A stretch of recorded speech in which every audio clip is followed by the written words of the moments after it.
Ibu Ibu Cile, halo.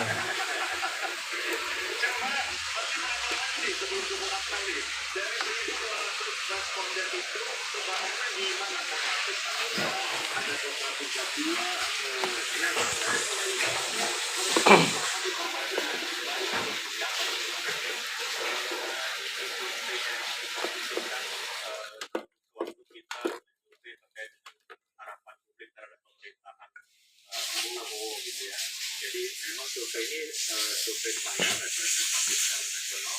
Jadi tidak hanya di kota-kota besar, tapi di seluruh wilayah Indonesia, di seluruh provinsi, dan juga dengan berbagai latar belakang demografi yang sudah representatif mencerminkan populasi pemilih rakyat Indonesia. Oke, 17 tahun ke atas. 17 tahun ke atas ya.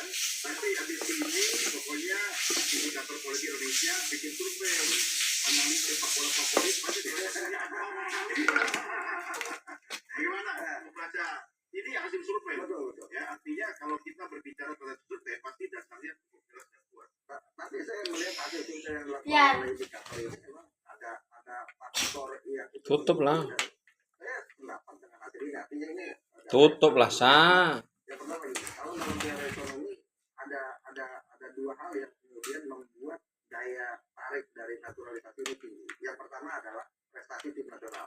Nah, ketika tim nasional kita sedang berprestasi, maka teori supply and demand-nya adalah bahwa pemain-pemain yang di luar negeri yang punya darah Indonesia itu semakin tertarik untuk menjadi pemain tim nasional Indonesia. Kenapa? Karena teorinya gini, ketika dia tidak punya peluang untuk main di tim nasional Belanda, maka dia punya peluang untuk main di tim nasional Indonesia dan punya peluang untuk main di Piala Dunia. Misal, bukan second choice kalau menurut saya, karena menurut saya gitu, naturalisasi dalam konteks apapun itu adalah fungsional. Ya kan mereka sekarang gini, tim nasional Belanda dengan tim nasional Indonesia kan bandingan jauh. Jadi kalau kemudian ada target utama pemain-pemain ini misalnya, contoh Kevin Lee, awalnya kan ragu untuk main di Indonesia karena dia berpikir masih punya peluang untuk main di tim nasional Belanda. Jika kemudian ketika peluang itu tertutup, ada peluang di Indonesia akhirnya diambil, ya kan? Karena apa? Ini soal peluang, kesempatan. Ya, karena gini, bukan bicara kebangsaan. Buat pemain sepak bola membela negara, main di Piala Dunia adalah cita-cita terbesar. Buat pemain bola bukan dari tinggi. Ya kan, Cristiano Ronaldo, Messi, cita-cita terbesar adalah membela negaranya di Piala Dunia. Nah, ketika ada sebagai contoh misalnya di Inggris saat ini saja, Greenwood, gitu kan, mantan pemain Manchester United, dia sampai bertanya kepada Thomas Tuchel apakah dia akan masuk ke tim nasional Inggris, kalau tidak dia akan main di tim nasional negara leluhurnya di Afrika Selatan, di Afrika gitu kan, di benua Afrika. Artinya potensi ini kan bisa jadi terjadi. Misalnya Tijani Raiders kan, ada Tijani Raider, ada Elano Raider adanya. Ini kan dua negara yang dua kakak beradik yang dua pilihannya berbeda. Tijani Raiders dia punya peluang untuk main di tim nasional Belanda, dia pilih tim nasional Belanda.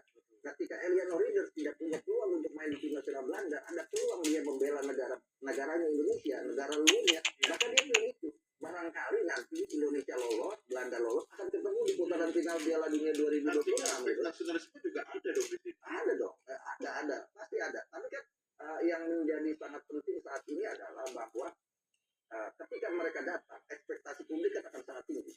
Sekarang dengan datangnya misalnya Messilger, harganya aja, market value-nya aja 121 miliar. Kalau dibandingkan dengan seluruh squad Thailand masih mahalan Messilger.